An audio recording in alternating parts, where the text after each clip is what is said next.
nítorí ìjọba Nàìjíríà kùnà ìgbésẹ̀ tó yẹ kán gbé láti counter terrorism nínú Nàìjíríà. Gbogbo àwọn ibi tí wọ́n ti lè kọ́kọ́ bẹ̀rẹ̀ tí Nàìjíríà gọọmẹ̀ntì bá fúlù wa, àwọn ò ní fúlù ara wa. Tí Nàìjíríà gọọmẹ̀ntì bá sọ wípé àwọn ṣiṣẹ́ tí wọ́n ránṣẹ́ sí àwọn western world wípé kán come to their aid, kán wá kún wọn lọ́wọ́. Adẹ̀tìrí táwọn Amẹ́ríkà tí wọ́n ti wá, àwọn others tí wọ́n pledge support. Ọ̀pọ̀lọpọ̀ wọn àti ìrí wọn. Ṣùgbọ́n kí ni pláànù Nàìjíríà gọọmẹ̀ntì gangan? Torí kò fẹ́ yé wa mọ́ kíní yẹn ń dàrú mọ́ pọ̀lọpọ̀ lójú. Bàbá Tinubu, ẹ lè sọ wípé ẹ fẹ́ stop terrorism. Kẹ́ ẹ máa finance àwọn people yìí. Àwọn fúnra lára wọn jáde wọ́n lé kó òbítíbitì owó wá. Àwọn governor, àwọn northern governor, wọ́n ń kó owó tó yẹ kí wọ́n fi ṣe nǹkan sí north àti àwọn ará ìlú kan benefit gẹ́gẹ́ bí citizen. Terrorist náà kówó ìfún all in the name of kan wá kidnap. A jẹ́ wípé àjọmọ̀ gọ́ọ̀mẹ̀ntì àti àwọn terrorist ní pé ẹ máa wá kidnap àwa máa fi ọ̀nà yẹn láti máa fi gbowó fún yín. Ẹ ìmájì òbítíbitì bílíọ̀n tá gbọ́ lẹ́nu ọjọ́ mẹ́ta wípé ìjọba bàbá Tinubu lọ kó fáwọn Boko Haram. Táṣìírí tú ojú gbẹ̀mí tì máa. Ẹ ń kówó fún wọn at the same time láti lọ ra torí wọ́n lówó yẹn làwọn fi ń ra sophisticated weapon tí wọ́n fi ń kidnap tó fi ń pa sí citizen yín. Ẹ dẹ̀ sọ wípé fẹ́ stop wọn. Okay, kí wá ní àwọn western world tẹ́ lọ bá wípé kan wá come to your aid because ọ̀rọ̀ yín ò yéra yín gan mọ́ everybody yín ti wà confused nínú ìjọba Nàìjíríà. You are only fooling yourself, you are not fooling Nigerians. We can think. We know what is happening. Tẹ́ ẹ bá jẹ́ ká lè sọ̀rọ̀ débi tó yẹ ká sọ̀rọ̀ dé. Ẹ stop it now. Ṣé bá ní ká pé Nàìjíríà, anyone Nigeria is not negotiable. Ọ̀rọ̀ yín sì máa dàbí ẹni tán ní kó ṣe tó lówó lè ṣe tó. Tẹ́ ẹ bá lè pín bá ṣe sọ wípé kẹ́ ṣe ẹ ti ẹ ṣe pín sí méjì. Northern Nigeria, Southern Nigeria. Àwa ní South àìlè relate àìlè múra wa. Ṣé bá ọmọ Yíbò ni àtàwọn tó kù ọ. Àìmá relate. Ẹ jẹ́ kí àwọn Northern kí wọ́n dá wà láyé ara wọn, kó kúkú para wọn, kó ṣe ṣàríà gbogbo nǹkan tó bá wù wọ́n kó fara wọn dá ní Northern part kò kàn wá. Ẹ torí yẹn ṣe. At the end of it, because of your own failure towards your people, Nigeria máa padà wá become a battleground fún àwọn western world. Ẹ má worry. Ṣé bó ní US ti fi message ránṣẹ́ wípé kí Nigeria government kí wọ́n dump gbogbo àwọn weapon, àwọn hardware tí ẹ ń rà látọ̀dọ̀ àwọn Russian. Nítorí àwọn ni wọ́n wá fún wa ní support, àwọn US náà fún wa ní support. Why tẹ́ ṣe máa lọ máa ra weapon lọ́dọ̀ àwọn Russia? Ọlọ́run ní jẹ́ kẹ́ni tó go gbọ́n. Okay. The US informs Nigeria to dump Russian weapons for American ones to protect Christians. Ṣẹ́tìrí. Wọ́n ní kí Nigeria government kí wọ́n dump Russian weapons kó má patronize wọn mọ́ ló ń jẹ́ bẹ́ẹ̀, kó má lọ ra nǹkan kan látọ̀dọ̀ wọn mọ́. Kó jẹ́ ti US nìkan náà máa patronize. Okay. The US has formally advised Nigeria to replace its Russian military hardware with American defense system to enhance counter-terrorism efforts. Unlengboyin. Tabade ni irọ́ ni. Òótọ́ díẹ̀ fẹ́ wà ńbẹ̀. Àbí àwọn náà ṣàtàyà ọjà wọn. Aṣáàrin tí flight wọn wọlé tí plane wọn wọlé tán kó oríṣiríṣi nǹkan wá. Ìyẹn láti America tí náà fi ń support Nigeria government against the terrorism. Àti ìgbọ́ kọ̀ọ̀kan látọ̀dọ̀ Putin. Ní Russia, àbàtà ẹ̀ta kété bẹ́ẹ̀ ni pé kò bódò tán. Ẹ wá wo fídíò kẹgbọ́n nǹkan táwọn people sọ. To kaman yaya bayan an yi maganganu nawa aka biya ko me aka yi aka ba da yara? Da mun ce za a ba mu miliyan 300. Daga baya aka haɗa mu da wasu aka yi ta maganganu shine dai suka ba da miliyan 60 aka sake su. Aka suka bayar. Miliyan 60 suka bayar aka sake su.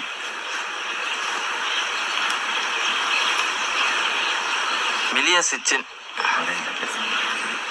Kaga miliyan 60 din da ido na mun muka karbo su. To me kuka yi da wannan kuɗin? Mun karo bindigogi ne da su.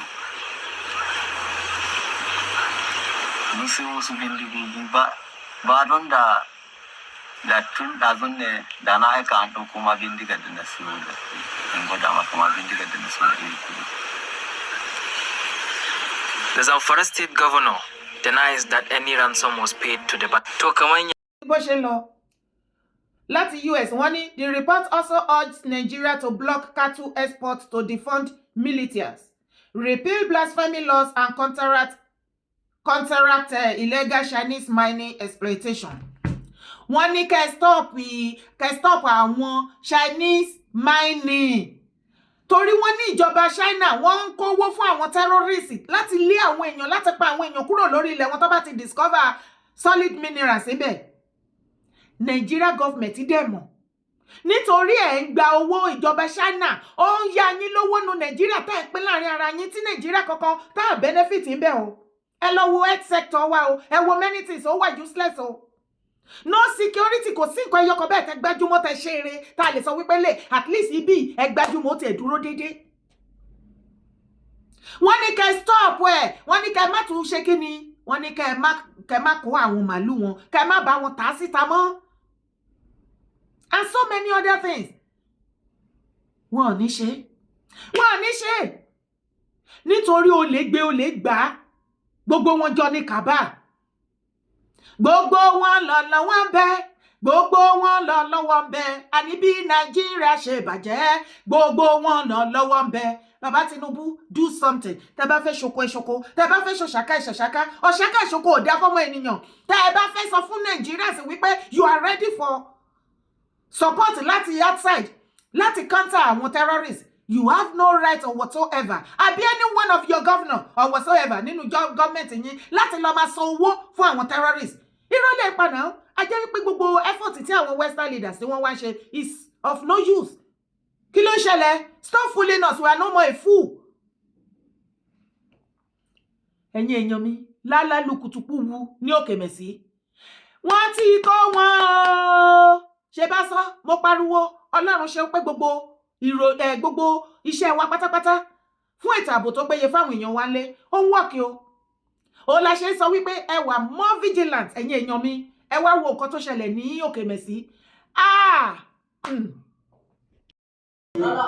Now you go work for here. Now you go work for. But you can't do work here. Oya, wait, Nusuru. O ma ko kalu ko ma mu te lọ́wọ́. Mọ́tò ló já wọn gan. Mọ́tò ẹ kò yẹ ká jẹ́ mọ́tò ẹ lọ.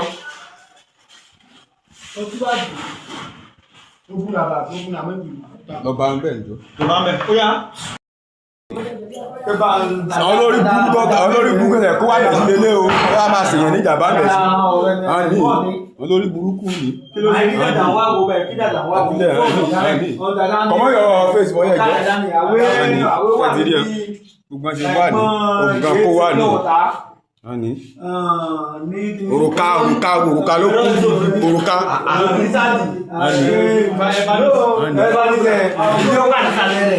Kóògùn wá bí àtàdá àti ìbọn gbogbo ẹ̀rọ wá bí.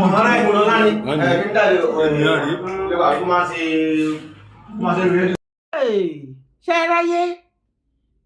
Wọ́n ti kó wọn lọ sí police station. Ṣé ti rí wọn? Ṣé rí gbogbo nǹkan tó dà sórí tébù? Ẹ̀yin ará Okemesi, kùndùsì fún yín ẹ kú iṣẹ́ o. Mo pàtẹ́wọ́ fún yín gbogbo ẹ̀yin èèyàn mi. Tàbá ti ráwọn tó ń gbọ́ gbogbo àwọn information wa tí wọ́n dẹ̀ ń ṣe iṣẹ́ yẹn tó ń wà vigilant. Ẹ jẹ́ àyìn wọn kó lè encourage wọn mọ́, kó dẹ̀ lè encourage àwọn others.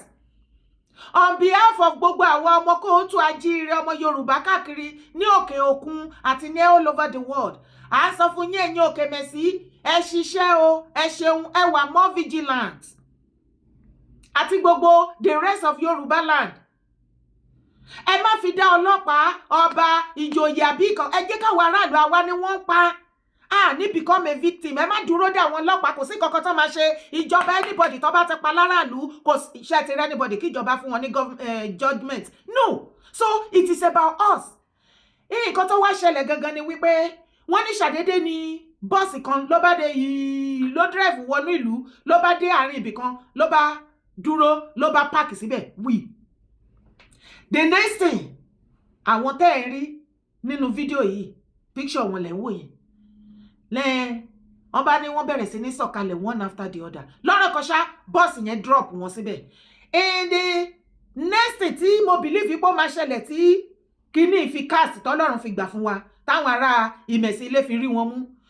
Èèyàn tí wọ́n wá drop wọn síbẹ̀ yẹn, bọ́ọ̀sì tó wá drop wọn síbẹ̀. Ṣé rí bí wọ́n ṣe ń pín wọn káàkiri gbogbo ilẹ̀ Yorùbá? Ṣé rí bí wọ́n ṣe ń pín wọn káàkiri tá bá sọ fún yín?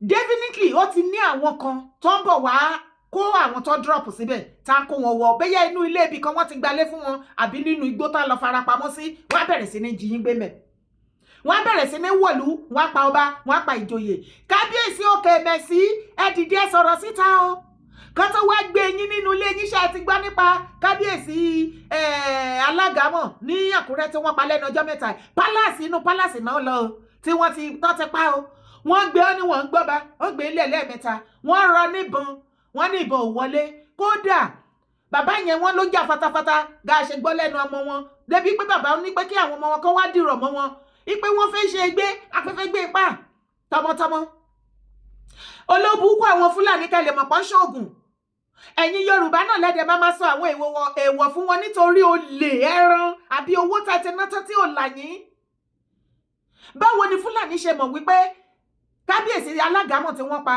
ó fẹ́ bọ́ bàtà ẹsẹ̀ kan kó lè disappear náà gbámú lọ́rùn ẹsẹ̀ wọn jẹ́ kó rí bàtà ẹsẹ̀ kan bọ́ kárí bàbá yẹn rí ẹsẹ̀ bàtà kan bọ́ ni ìbá disappear bá má rí pa ṣùgbọ́n báwo ni Fúlàní ṣe mọ̀ wípé tí bàbá yẹn bá bọ́ bàtà ẹsẹ̀ kan á disappear tó ṣe gbámú lẹ́sẹ̀ tó yẹ kó rí bọ́ bàbá kábíyèsí Okemesi mo ní ìṣàlàyé fún yín ní bọ́n ṣe operate o ẹ má lọ sùn lé o wọ́n ní àwọn yẹn bọ́n ṣe drop wọn síbẹ̀ definitely wà tèmi ti mọ̀ wípé àwọn kan ń bọ̀ tó fẹ́ wá receive wọn káwọn tó máa receive wọn kó tó dé làwọn aráàlú tó ń lọ tó ń bọ̀ ni wọ́n rí wípé this is a strange face o their faces are very very strange ní Ìmẹ̀sí ìkílẹ̀ wá and based on information tó ń jà rìnrìn nítorí ẹ̀ mo ṣe máa ń bẹ̀ yín pé ẹ máa share information gbogbo information tẹ́ bá rí tẹ́ mọ̀ pé ó jẹ́ níhù ẹ máa pass ẹ̀ síta kí gbogbo àwọn èèyàn mọ̀ ẹ máa pa àwọn èèyàn kẹ́ máa ṣàlàyé fún wọn àwọn aráàlú wá pera wọn lẹ́yọkan méjì mẹ́ta títí tí àwọn èèyàn àwọn ará ìlú Okemesi tó fi kó wọn tó fi dọ̀dọ̀ ọlọ́pàá ẹ̀rí brọ́dà mi yẹn ó fọ́ ni ó ṣàǹtẹnumọ́ òrùka ti dánwọ́ ná ọ̀rọ̀ burúkú pẹ̀lú ẹ̀rìn dára òrùka yẹn ló fọ́ ní sí mi ṣé ẹ mọ̀ wípé Fúlàní ṣoògùn ni ẹ kì í rí olóńdè lápá wọn ni ẹ kì í rí àwọn kìíní tán tíra tó máa so mọ́rùn ẹ kì í rí ìfúnpá olóńdè nídìí àti tọrùn gbogbo àwọn terrorist yẹn náà ṣoògùn Fúlàní ṣe dẹ́ndé ogun àwọn ni wọ́n dẹ̀ bìlíìfì pé àwọn náà lẹ̀sìn mùsùlùmí ẹ má jẹ́ àtànra wa ńlẹ̀ Yorùbá kí tiwa má bàa bá wa o mo wí tèmi o tó ẹ̀yin èèyàn mi ibo la tún já sí ní Lagos State yìí kí ló ṣẹlẹ̀ nínú Lagos State yìí ẹ tún ti gbé rádaràdà ẹ ti gbé wọ Lagos State àbí ó tiẹ̀ ti wá da kò sí wàhálà ẹ ti ṣe tó tẹ fẹ́ họ́bó nísìn ẹ ṣe tó tẹ fẹ́ họ́bó torí wọ́n bá yín wí ẹ fẹ́ gbọ́ ẹ̀yin èèyàn mi ẹ tẹ̀lé mi wá wo fídíò ìkẹyìn náà gbọ́ nǹkan tó.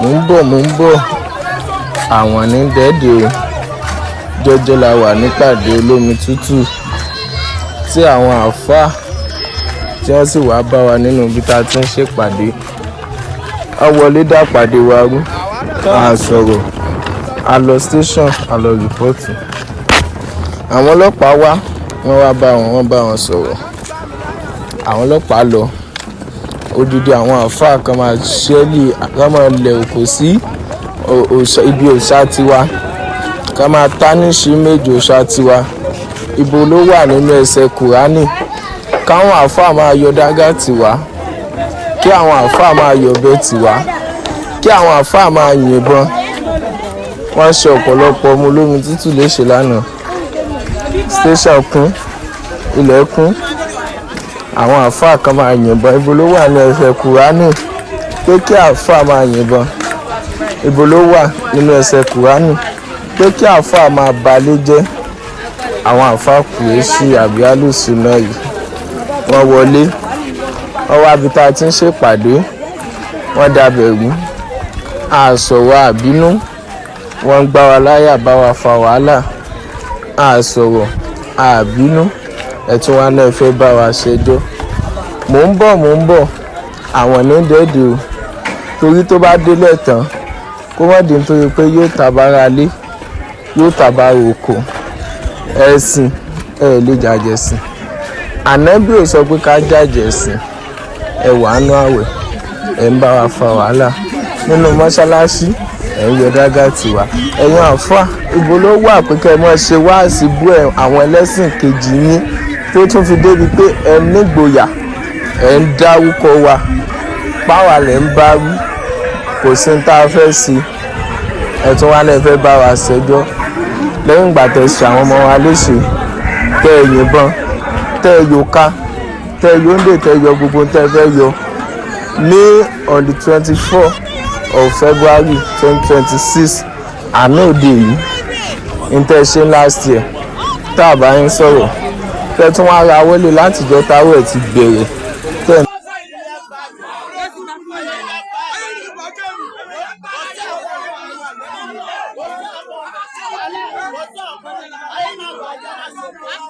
gẹ́gẹ́ bí ìmáàmù ní ìsìn táwọn jọmọ́ mi bá wá sunkún bá mi wípé dá ìyá nǹkan báyìí ń jẹ àwọn kí n wá dìde láti béèrè fún nǹkan yẹn lọ́dọ̀ ìjọba kí ìjọba máa wá sọ fún mi pé Nigeria is a secular state so gbogbo yẹn ẹ má gbèdébi ẹ má gbèdébi kò lè fẹ́ làáfíà